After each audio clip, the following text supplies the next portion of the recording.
ఇటువంటి నవగ్రహ శనిగ్రహ క్షుద్రగ్రహ బాలారిష్టగ్రహ దోషములు తొలగి అష్టైశ్వర్య ప్రాప్తి కలుగుతుంది అని శ్రీ విద్యా సంప్రదాయంలో మనకి చెప్పి ఉన్నారు వ్యాస భగవానులు. అటువంటి ధూపసేవ ప్రతిరోజు 2 పూట్ల అమ్మవారికి ధూపసేవ జరుగుతూ ఉంటుంది. నిత్య సమారాధన జరుగుతూ ఉంటుంది. నిత్య రాజభోగం జరుగుతూ ఉంటుంది.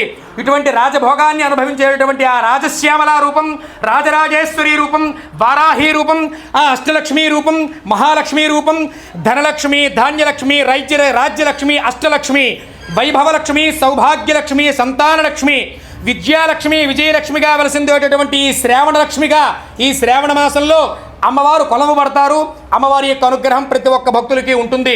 ఎందుకు ఎటువంటి సందేహం లేకుండా అమ్మవారికి ప్రతి ఒక్క భక్తులు శ్రావణ మాసంలో కొలుచుకుంటారు. ఇదే శ్రావణ మాసంలో మండల వీక్షణ చేకూరుతారు. మరికొద్ది రోజులైన తర్వాత అర్ధమండల దీక్షా కార్యక్రమాన్ని చేపడతారు. మరికొద్ది రోజులు పోయిన తర్వాత నవరాత్రి దీక్ష కొంతమంది చేపడతారు. నవరాత్రి దీక్ష, అర్ధమండల దీక్ష